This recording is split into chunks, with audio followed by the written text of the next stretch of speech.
Welcome back to On the Clock, our show about making the moments matter. I'm your host, Elisa Gums.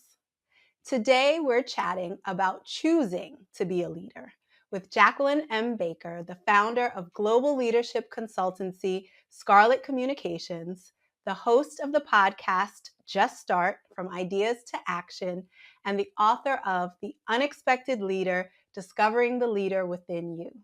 Jacqueline, we're so excited to have you here on the Clock. How are you? I am fantastic. I thank you for that wonderful introduction, and I'm looking forward to one of my favorite subjects in talking about leadership. So, thank you for having me. Well, through your consulting, speaking, and writing, you've touched thousands of students, Fortune 500s, and community organizations across the globe. What attracted you to this work of building leaders? Mm. Interestingly enough, I started this company 10 years ago with a little bit of a different focus. I specifically started Scarlett 10 years ago in Detroit, Michigan, which is where I'm originally from, with the plan to teach etiquette to teen girls. And I still think that work is important. We still do some of that work. But I did not foresee that after 6 months of doing that work, organizations in Fortune 500s would start to call. I never could have forecasted that the Detroit Lions would call and ask for us to teach their rookie players, that Deloitte would call, and Nike and the Department of Defense. And I figured out over time that truly what they were asking for was not necessarily etiquette training. They were asking for us to help their leaders become better leaders. And so over time, over the past decade, we've embraced our true role of being truly a leadership consultancy in the most modern way. But I'll tell you this just to take it one step further, because I'm the founder of the company. I'm very clear about what my overall life thesis is, like the legacy that I want to leave here on earth. I'm clear that when it's all said and done, when they're boxing me up, sprinkling some ashes around, people are going to say that I help them start the things that they truly want to do and elevate to their next level of leadership. And truly operating and having impact in this leadership consultancy is how I do that work. But in full transparency, this business did not start in being defined as a leadership consultancy, but I did quickly realize that there was an opportunity to create more impact and venturing in and really honing in and embracing that title and that role that really so many of our clients was asking for. So that's truly how it got started and really how we are where we are today. You just talked about legacy and impact. And one of my questions for you was going to be about the impact that you want to have, especially now as you consider that this leadership development space is really, really crowded. So, what Mm. are you bringing in terms of, your voice that's different to the conversation, and what impact do you want that to have? Yeah, I think two things here with that question, because it's a tricky question that I love and not love in full transparency. Because I think that, one of the challenges that we face as humans is this notion or this idea that if we do something, it has to be completely different from what other people are doing in order for you to be impactful at it. And I have to push back on that, right? And I say that because I have a lot of competitors. There are lots of people that teach leadership work, there are lots of people in the etiquette space. And I'm clear that the way that we do it in a very relevant and modern and relatable way is probably different from a lot of other organizations that may veer a little bit more towards a conservative focus. And so with that, I do believe that we do things in a unique way, but at the same time, the people who are listening to this conversation that may be thinking, oh my gosh, like what is my unique differentiating factor? And they'll go down this tailspin of thinking, I have to invent something or create something that is completely different from what they've seen before in order to create impact. And I don't really buy into that. But what I will say is the approach that we take in making sure that people see themselves as leaders is a little bit different from what I see from a lot of other organizations. I believe that everyone, despite their role, position, status, or title, has the opportunity to see themselves as a leader, to discover, define, and refine the leader within them. And I do think that that narrative is a bit different at organizations and also for individuals, because some people will say, well, I don't have that job. I don't have that title. I'm not making that money. I don't have that office. I haven't reached that level of my startup yet. And so I'm not a leader. And I push back and I challenge that. At the very core of the entire leadership wheel, legacy, foundation is the ability for you to see yourself as a self leader. Today, you and I can say, you know what? I'm a leader. I'm responsible for leading myself. I'm responsible for finding ways to inspire myself. That's my job, right? And it's a lot easier for you to lead other people, to lead communities, to lead movements if you see yourself as a leader first. And so I do think that that approach that we take to leadership is hugely different from several other organizations that say, "Oh, you're not a leader unless you get to a certain level." And I push back on that because I do think that it is our responsibility to see ourselves as leaders and then give ourselves the humbling permission, like quiet your ego, to say, "All right, I'm a leader, but I don't know it all, right? I have some gaps. I'm not, the smartest person all the time in all the rooms. So let me say I'm missing this, this, and this. So let me become a stronger public speaker. Oh, I'm not that great of a negotiator. Let me become a better negotiator." For us to self audit ourselves, to give ourselves permission to be a stronger leader. And so I do think that, to answer your question, that is something we're doing a little bit different, but quite frankly, work that I'm really proud of because we're a better world when people see themselves as leaders and see that they're capable of making an impact. So that's how I see that question. Before this, you were an executive in corporate America for nearly a decade, holding roles at AT&T, Chrysler, Ford, and other organizations. How would you describe your own leadership journey? I love that question. And I actually have to point back to my most recent role. The most recent role that I had, I was the vice president of startup programming at AARP Innovation Labs. And in that role, I was responsible for sourcing some of the best and brightest startups all across the country in the fintech and health tech space. And, to be quite honest with you, I loved that job. I know that's not the story for a lot of people who are just like, "I hated my job. This is why I did this." And that wasn't my story. There were a few things that were happening that I think is very much worth talking about. Number one, I was growing my business and also being very happy and impactful in a corporate role. And the reason why I was able to do that, number one, is a lot of sacrifice. But then at the same time, I saw myself as a leader in corporate. I saw myself as a leader in what I was building. And that's incredibly important because lots of people are out here living a double life right now, trying to figure out, like, how can I do more of my side hustle or my entrepreneurial, thing while I'm also growing in my career as well. It takes a lot of sacrifice, but quite frankly, I know that it's possible. But I will say that the type of leader that I prescribe to being, independent of where I'm at, is one that understands how important it is to be a situational leader. And when I say that, what I mean is a lot of us have a default leadership style. There are 9 different leadership styles that I talk about in my newest book called The Unexpected Leader: Discovering the Leader Within You. Most of us easily gravitate towards servant leadership and democratic leadership, the ones that like feel warm and fuzzy, right? But the reality is there are other leadership styles that we have the opportunity to embrace. And when we give ourselves permission to embrace other styles, we're really engaging in situational leadership. And that's saying, all right, in some situations, I'm going to have to be a little bit more of a democratic leader. In some situations, I'm going to have to be an autocratic leader. And most people don't want to say that they're ever an autocratic leader, which essentially means like do as I say. But there are times when we want to be told, like, when the pandemic was popping off, Dr. Fauci, like, what do we do? Like, tell me what to do. And so I do think that although that style of leadership gets a bad rap, if people are like that all the time, what I will say is there are times when it's necessary for you to say, all right, I listen to you, and you. It sounds like we, agree in this particular way. So here's the direction we're going to head in, right? Like gathering up the information that's needed and giving people directives. So sometimes there is a need to embrace like an autocratic style. So I'll say overall, while lots of people tend to want to say that they're a servant leader or a democratic leader or any number of leaders, what I think is actually most successful or more successful is the opportunity for you to embrace situational leadership. And I am that kind of leader, a leader that's just like, there are a ton of different issues, a ton of different challenges, and you're not going to solve everything the exact same way. You have to give yourself the opportunity to be flexible.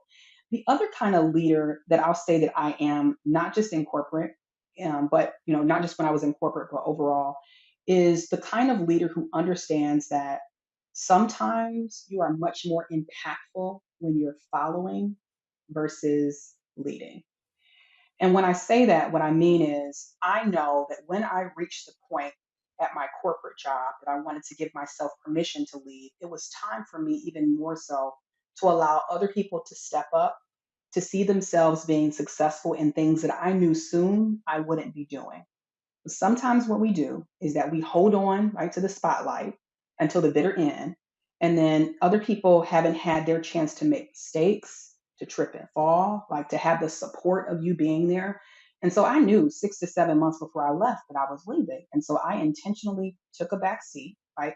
Was it painful? Yeah, because there were some decisions that were being made that I was just like, they probably shouldn't do it like this. Like, this is not going to really work. But you need to let people run their own race, right? Don't let them drown, but I let people run their own race. And there were two things that happened, to be honest with you, that forced that a little bit. In August of last year, I contracted COVID, right, which had me down. I didn't really expect that. And then my father passed away unexpectedly in mid-September.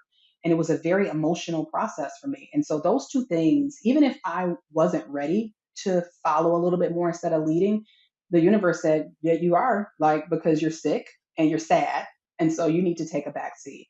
But luckily, I understood, right? Because I was in the middle of writing the book at the same time. I understood the importance of following and letting other people join, letting other people grow on their leadership journey as well. And so those are two ways that I overall see myself as a leader. But the one point I want to make here is I don't see myself as a leader a particular way in corporate versus how I see myself as an entrepreneur, right? And that's because I embrace the fact that I'm a leader everywhere. Like, it doesn't matter if Scarlett is around in 20 years from now and I'm doing something completely different. Jacqueline's still going to lead. Jacqueline's still going to be responsible for her life. Jacqueline's still going to make the space and opportunity for other people to lead because that's who I am. Like, I don't turn into a leader once I hit the front door of a corporate workspace. And I think other people should embrace that as well. Like, you are you, despite a suit, despite a role, position, status, or title. But those are two tangible things that I did want to make sure that we took a look at and other people had as really touch points to think about on their leadership Yeah, and those are important touch points. I think as you were talking, I was wondering, as you said, you saw yourself as a leader at work, you saw yourself as a leader in your business. If you remember the moment when you first saw journey. yourself as a leader, or if this was always like a natural thing for you, or if there was an aha moment for you around being like intentional about your leadership. I actually don't know if there was a moment in my younger years where I said, you're a leader. And I say that because I recall certain moments in my life growing up where I felt unsmart. I felt incapable. I felt like all the things that people attach or associate with being a leader were things that perhaps I wasn't a rock star at, right? Like, I talk about very candidly in the book, one of the semesters I got a horrible GPA, right? And I went to a school in Detroit, Michigan where academic success was everything. But the fact is that some of the people that I know who have not graduated from college, who have chosen not to take one standardized test, are in many ways more successful than me. They are in many ways stronger leaders than I am, right? In a lot of different ways. And so I didn't, in my younger years, necessarily check the boxes on what society says that a leader is. But if I look back, to be honest with you, and I think about the characteristics and the qualities of being a leader, right? Being decisive, being empathetic, right? Being someone who can see the big picture, just all these qualities. Technically, I qualified for leadership a long time ago. But I think that I didn't. There wasn't anybody over my shoulder saying, "Well, you're a leader, Jacqueline. It doesn't matter that you didn't get like the highest GPA. It doesn't matter that you're not the most popular kid in school, or you don't deem yourself to be the prettiest kid in school. Like, that doesn't matter. Like, you're still a leader." And so, I want to say that for the people who are listening, who had, maybe at some point in your life previously bought into the notion that, "Ooh, I didn't check the boxes of all the smart people or all the people that are very visible and extroverts, but you still got some leadership qualities within you."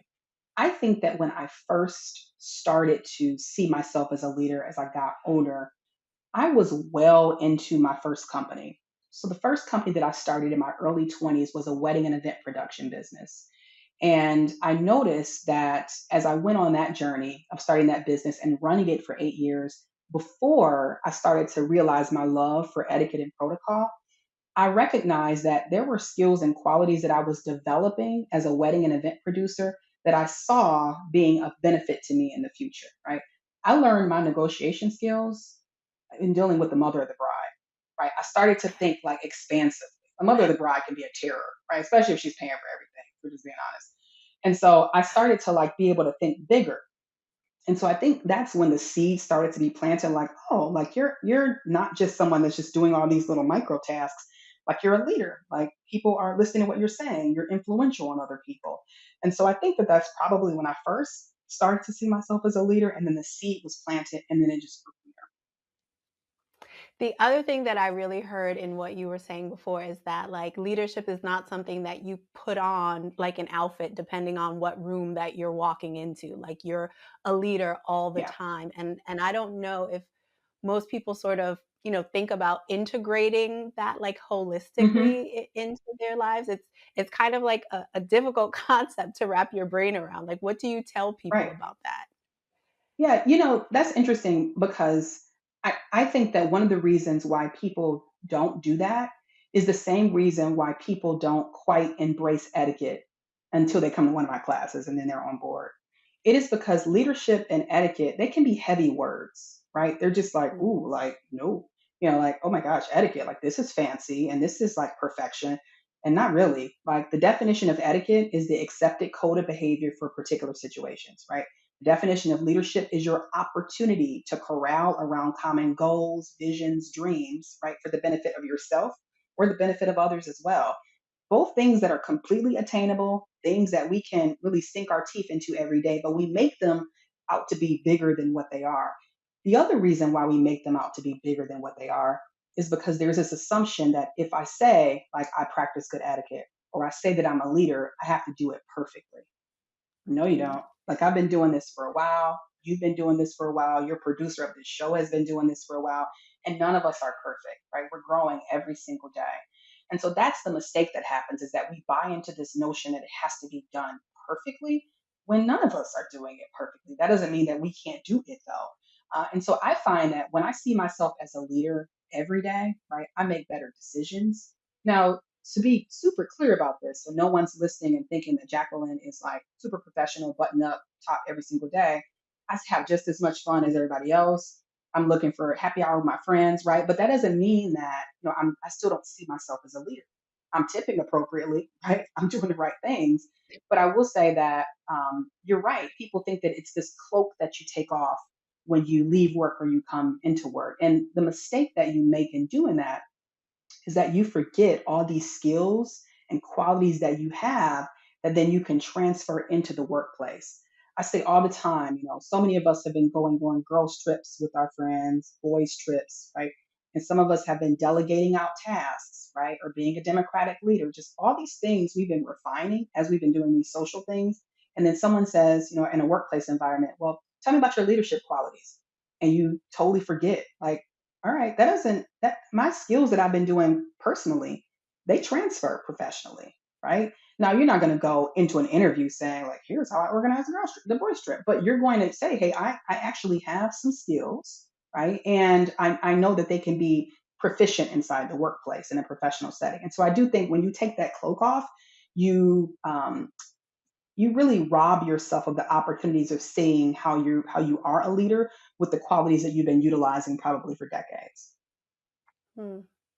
You've written 2 leadership books. The Hmm. first was Leader by Mistake, Becoming a Leader One Mistake at a Time, and the new book, which is called The Unexpected Leader. Why unexpected? Mm.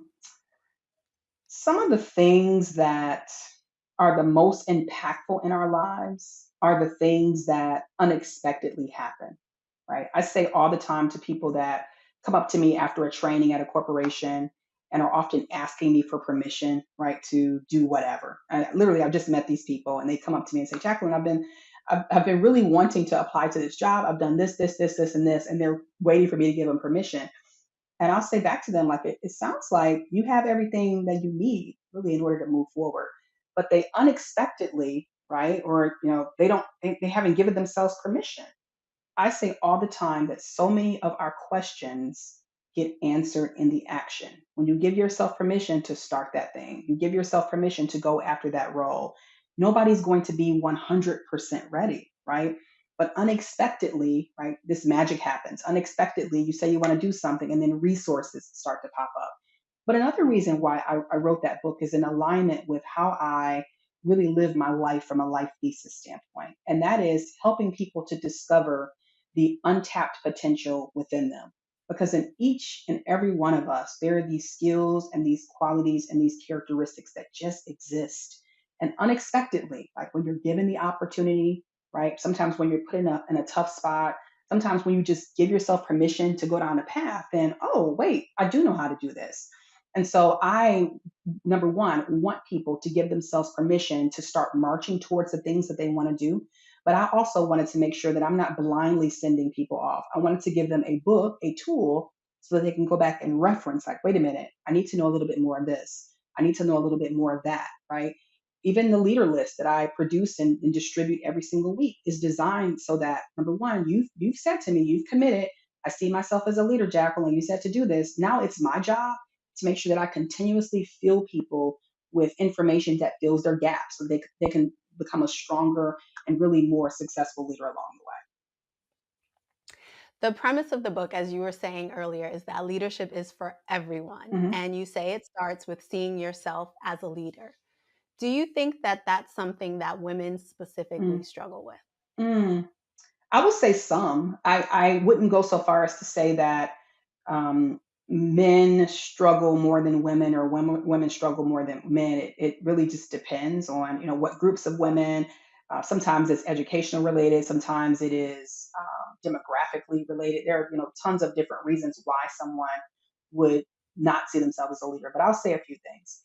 First is that I find time and time again that people that come to me and say, Jacqueline, I need some leadership coaching. I want to spend some more in depth time with you just trying to work through some things. I find that often many of the women that I coach are more hesitant in going after an opportunity unless they feel like they're 130% ready versus the men that I coach that are just like, hey, I got about 40%, let's roll. So I have seen that in the space in which I operate in. I can't say that that exists on a larger scale, but I would probably be willing to bet some money that it probably does. So I definitely see Yeah. that.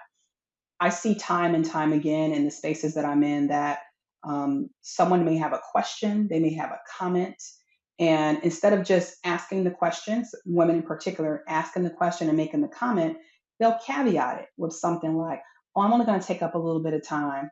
Oh, just in case anybody didn't ask this. Oh, I don't know, maybe this is a stupid question, but just ask the question, right? Don't diminish the question before you actually get the question out." And I see that happen in the spaces that I'm in with more men than women. The last thing that I do see happen as it relates to overall owning your leadership, abilities and journeys is not embracing the fact that thank you is a complete sentence. And I'll give you an example. So many times, even spaces that I'm in, someone may say, "Hey, Alisa, great job on the report, great job on that public speaking opportunity, like you did good." And a common response that I hear from some women in my circle are, "Oh, it was nothing. Oh, that only took me 5 minutes," right? Or, you know what, great interview and great lipstick, great pants. Oh, I only got these from Target. Nobody asks that. Like, thank you is a complete sentence. And so what ends up happening is that people start to diminish